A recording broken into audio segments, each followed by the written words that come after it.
Welcome back to Truck Central. Mr. Justin Wheeler here in the 2019 Ram 1500 Limited High Mileage Edition, also known as the Old Dusty Dodge. We are closing in on 200,000 miles and everything's going pretty well. As a quick reminder, anybody that's curious, we have a 40+ video collection going from low mileage new truck to this high mileage beast that you see today. So anybody that's got questions about things that have broke, maintenance we've done, mods that we've put on, or just general wear and tear, check out the playlist. We will leave a link in the description. Today we're going to do something a little bit different. Recently I got the opportunity to spend a few days in Mopar's other truck. That's right, the Jeep Gladiator. I wasn't sure what I was going to think about it, and if you're also unsure about what the Jeep Gladiator has to offer compared to, say, a truck like this, that's what this video is going to answer. Somebody who's got a lot of seat time and a half-ton Ram, 3/4 ton, 1-ton Ram, how does the Jeep Gladiator stack up? That's what we are going to talk about today. Before we get into that video, I do want to say thank you to Real Truck. Real Truck is the sponsor this season for Truck Central. They don't just have parts for the old Dusty Dodge, they've got parts for Jeep Gladiators, and literally anything that's a truck, they've got parts for it. So head on over to realtruck.com after the video. So what are my initial impressions of the Jeep Gladiator? I will tell you, this is the first time I've ever driven a Jeep Gladiator, but it is not the first time that they've been on my radar. In fact, in 2019, when I decided to buy the 5th gen Ram that you all have become familiar with, I actually considered test driving one of these and potentially choosing this type of vehicle instead of the Ram, the half-ton Ram that I ended up with. Now, I'm happy that I chose what I did, but this truck would have been decent in a lot of ways, but it also would have fell short in a couple of areas. But we'll get into that more in just a second. Let's talk about what this truck offers from the factory, from a high level, from a very truck perspective. This has the 3.6 liter V6 Pentastar gasoline motor. They do make them with a eco diesel motor, but this is the gasser. It's good for about 285 horsepower, 260 foot-pounds of torque. That is not quite the numbers you'll get from a Hemi motor, the 5.7 Hemi, and you can tell when you're driving it. I don't feel like it's underpowered by any means, but when you get on it, it really feels strained, and it doesn't have that hearty, powerful feel that you get when driving like my Hemi. So this thing gets around just fine, just not quite as well as the half-ton Ram. From a towing perspective, these things are kind of all over the board, and I did have to do a little bit of research because I don't know the numbers off the top of my head. But these Gladiators, depending on which motor you get, whether you have the standard or automatic transmission, and whether you have the max tow package, it varies wildly how much you can tow with these things. It ranges all the way from just a mere 4,000 pounds up to a little over 7,000 pounds. That's a pretty wide difference. And even on the high end of the spectrum, it's really not that impressive, but it is just a Jeep after all. They're not meant for towing, and it's not a heavy duty chassis by any means. So 7,000 pounds will get the job done in most cases. For me personally, there's a lot of times I would be limited by that, but for a lot of people, that's probably more than enough. So just keep in mind, not all Jeep Gladiators are going to be the same in terms of towing. There's going to be a pretty wide spectrum. Payload wise, it's about 1,200 pounds, which isn't bad, considering that it's got a, seemingly lackluster tow rating. 1,200 pounds of payload is pretty good. So while we're talking about truck stuff, let's talk about the bed. It cannot fit a full 4x8 sheet of plywood between the wheel wells, but it is wide enough to fit full sheet material over the wheel arches. And there's actually, it looks like there's some indentations where you can put in some 2x4s and create kind of some bracing, and you can load. It is big enough to carry full sheets of ply material. So that's good. It's not perfect, but if you just need to move a few sheets, this would get it done. So let's talk about where this thing really shines. It is very 4x4 forward focused, off-road centric, and that is what you would expect. That's why people buy these things. I am really impressed by the outfitting of this truck. It's got front and rear axle lockers. You could also just lock the rear. You can do a sway bar disconnect. Within the infotainment system, there's also a really cool off-road display where it tells you all of your, your off-road vitals, if you will, which is really cool. Definitely not something my truck has. This would kick my truck's butt off-road, hands down. However, let me just say that in the almost 200,000 miles that I've had my half-ton Ram off-road, a lot of off-road, I've only been stuck one time, and that was because I was being a bonehead. I probably could have gotten out if I was paying attention. So this is way more capable. How capable does it need to be? Well, it really just depends on what you're doing and how much time you plan to spend off-road. I don't do a lot of like overlanding, so that's not really that relevant.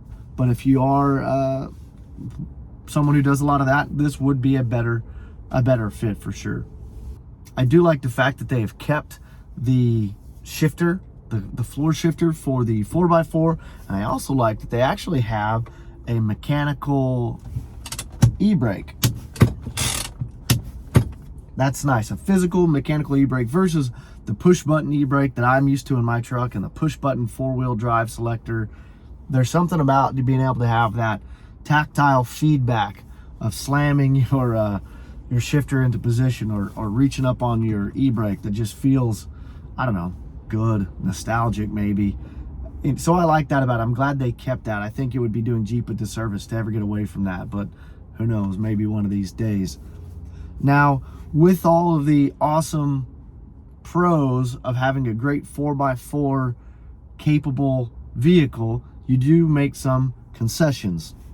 And some of those things are what will make a vehicle like this a little less comfortable or convenient to drive day to day. So if you only go off-road once every 3 years, you may not need this. If you go off-roading every weekend, it probably makes sense.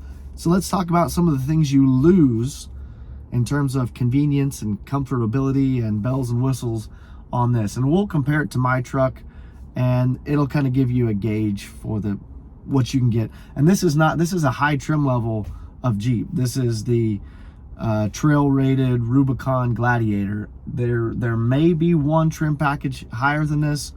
I'm not sure. I'm not a Jeep aficionado, so forgive me if I'm missing something, and maybe some of these features come standard or come with another trim package and just not this one. But as far as I can tell, this is the nicest Jeep I've ever been in. So if there's a nicer one, I'm gonna have to try that one out next. So some things that this doesn't have that I wish it did or that would make it nice: the 360 cameras. This only has the one rear camera, which is great for backing into a spot. But whenever you're used to the 360, man, having the cameras all the way around is so huge. And from an off-road standpoint, many times in my truck, when I'm navigating a real tight corridor, being able to flip to that 360 cam and needle my way through a tight spot is so helpful. So I really think that this thing could use more cameras. Maybe that's an add-on, I don't know. But this has only got the one, and that's kind of a bummer. It doesn't have adaptive cruise control. And it's one of those things where I know it's not a necessity, but once you've had it for a couple of years, man, not having it really is a buzzkill, let me tell you. I love the adaptive cruise control. This doesn't have it. It's got a spot for it on the steering wheel, so it might be an upgrade. It's just the buttons are missing. But that would require the sensors in the front as well, and there are no sensors in the front. Similar to that, there's no lane assist. So there's no indicator when you're getting close to your lines, and there's no auto correcting back into your lane. Not a huge deal, something that I kind of like to enable when I feel like it. It also doesn't have the emergency braking. So I'm sure the adaptive cruise control, the lane assist, the emergency braking, that's all tied to the same sensor array. So if you have one, you probably have the rest. I don't know that you can get that on this. This one doesn't have it, which makes driving at long distances not as comfortable. but you know, you can obviously get by. Speaking of comfort, the seats in here are, oh, they leave a little to be desired. They're narrow, like I'm kind of, you can't see the seat behind me. I'm not that big of a guy. You know what I mean? So, you know, the seats feel small. They're not super plush. There's no electronic options for forward, backward, up, down, you know, the in-seat supports. There's a couple levers and handles and knobs, and that's about all you get. Very basic seats, but you know, if you're cruising around with your doors off and your top off and you hit a big mud puddle, you don't want your big fancy seats to get destroyed. So I understand why that's the way it is. I don't think that that's a miscue on Jeep's part or on, you know, Mopar's part. You just need to keep that in mind as the consumer, that if you want to do long distance road trips in this thing, it is not as comfortable as a minivan or a Dodge Ram. So keep that in mind.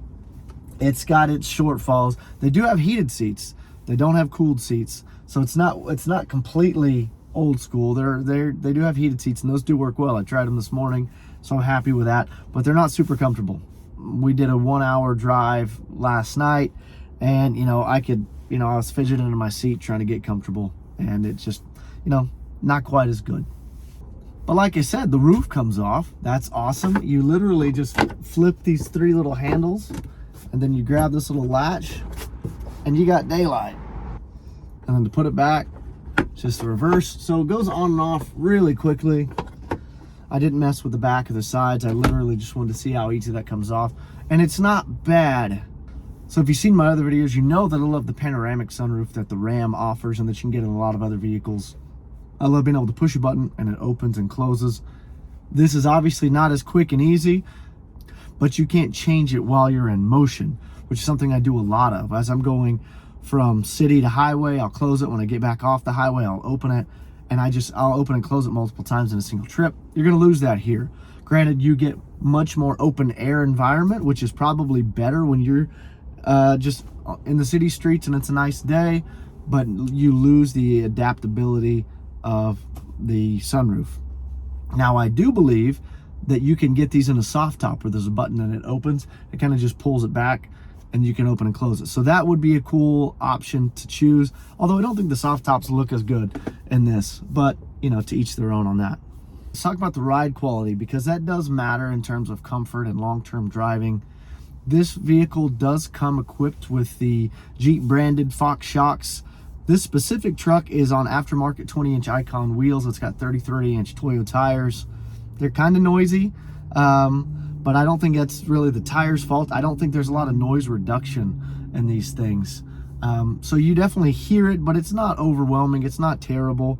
But so the outside noise is something to keep in mind if you want to have a nice, quiet, comfortable drive. And then just the way it handles is acceptable, but it's definitely not what you would expect, or not what you would get from just a normal SUV or a normal truck. My wife, in fact, even noticed, she said, this feels very tippy, and it is soft in the corners, and it's got some body roll to it. But you want that flex when you're going off-road. Maybe you don't want that flex when you're taking corners. And here in San Jose Valley, there are lots of corners, lots of ups and downs, and so we felt it quite a bit. I never felt unsafe, but it's just a different ride quality.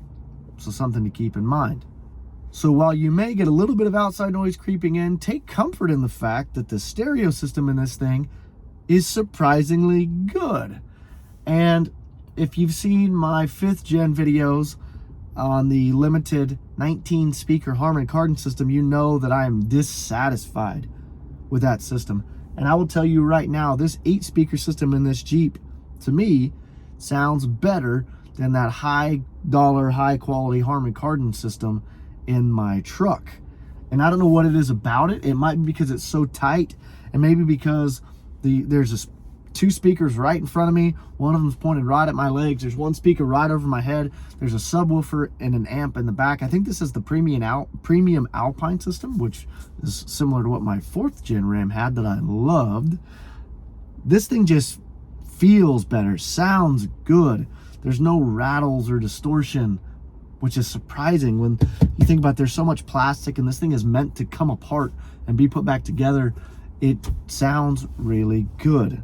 Surprised by the audio quality in this thing. So that is one place where this thing actually exceeded my expectations. And in general, the controls and the infotainment for this thing really feel like home.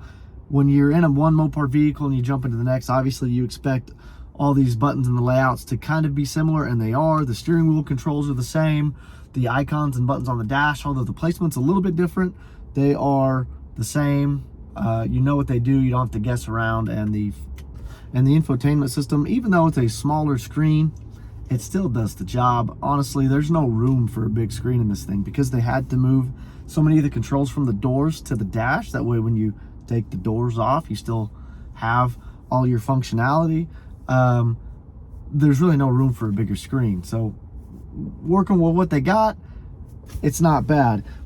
Speaking of not a lot of room, cargo space in this thing is not good. This thing would never hold all my junk, not even close. There's only one glove box compared to the two I have in my truck.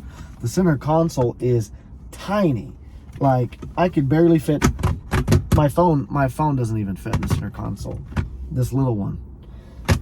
My wallet and a key might fit in there, and that's it. And there's two levels. The bottom level is a little deeper, but still it's not big. There's no phone, a good place to rest your phone, and there's only two cup holders up here and no cup holders in the doors. So when I'm feeling cup happy, I would be very cup sad in this thing. But you know, you just expect that. There are some cup holders way back here, so you know, you could do 4, but not really practical. Okay, so final thoughts. Where do I land on this thing? It's cool. I like this thing. If I didn't need to haul material or trailers, I would consider driving one of these things. It's that kind of, I don't know, it's kind of quirky to me a little bit. I know the Gladiator kind of gets mixed reviews because it's not really a full-blown truck and it's not really a traditional Jeep, but you know, it fills multiple roles in kind of those two spaces, and it may not do any of them exceedingly well, but it kind of does them all a little bit. So for me, it wouldn't fit as my primary vehicle. You know, if I had enough money to throw around, would I buy one of these as a secondary vehicle? Yeah, absolutely. This thing has been fun to drive. It's been neat to have. I mean, it looks good. You know, my wife could definitely drive this thing day to day. I wouldn't have a problem with keeping one of these in the garage at all. It is a very cool vehicle. Price points on these range anywhere from, when they're new, I think right now something like this is around $60,000. You can get them low mileage used for $50,000. I've seen some as low as $40,000, and I just, you know, scroll through the last couple days seeing what these things are worth.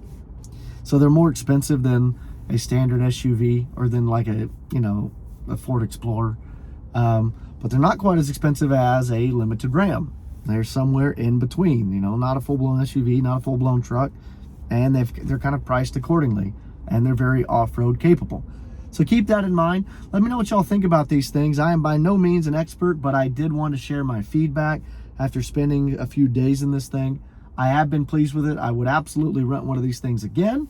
Would I buy one? Maybe. The situation's got to be just right.